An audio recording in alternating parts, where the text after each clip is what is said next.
L'info écho avec Capital. L'info pratique. Face à la 5e vague du Covid et le variant Omicron, la France prend des mesures. Depuis samedi, les voyageurs étrangers doivent montrer patte blanche. Le gouvernement a d'ailleurs revu sa classification des pays considérés comme à risque en raison de leur situation sanitaire. Ainsi, une liste de pays rouge écarlate a été ajoutée, parmi lesquels l'Afrique du Sud, le Botswana, l'île Maurice, la Namibie ou encore le Zimbabwe. Si les voyages ne sont pas interdits vers ces destinations, pour rentrer en France, les voyageurs devront présenter un test PCR ou antigénique négatif de moins de 24 heures. Des tests pourront être réalisés par les autorités sanitaires à l'arrivée des vols. Et pour les personnes testées positives, un placement à l'isolement de 10 jours dans un lieu déterminé par le représentant de l'État sera alors obligatoire.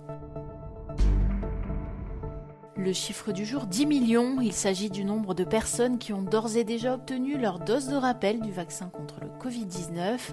De nouveaux rendez-vous continueront d'ouvrir chaque jour pour que toutes les personnes éligibles puissent faire leur rappel en temps et en heure, a assuré le ministre de la Santé Olivier Véran sur Twitter. Il y a une dizaine de jours, le gouvernement a annoncé que tous les adultes étaient désormais éligibles à une dose de rappel, ce qui a provoqué un afflux de prises de rendez-vous. Pour le ministre de la Santé, il n'y a pas de difficultés logistiques susceptibles d'empêcher le bon déroulement de cette campagne de rappel. Le coup de gueule du jour est poussé par la ministre du Travail. Elisabeth Borne est bien décidée à s'attaquer aux branches qui proposent encore des rémunérations minimales inférieures au SMIC. D'après les informations du JDD, la pensionnaire de l'hôtel du Châtelet ne cache pas sa colère face au manque de volonté de certaines branches, dont l'hôtellerie café-restauration.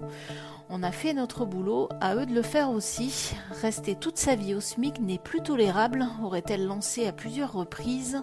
Elisabeth Borne leur reproche de ne pas avoir joué le jeu, alors que près de 28,5 milliards d'euros d'aides leur ont été versés en pleine pandémie de Covid-19. Près de 40 secteurs seraient dans le viseur de la ministre du Travail, dont 15 qui seraient en total décalage, comme la coiffure, l'habillement, les agences de voyage ou encore la sécurité privée. On termine avec la surprenante révélation faite par George Clooney au cours d'une interview au Guardian.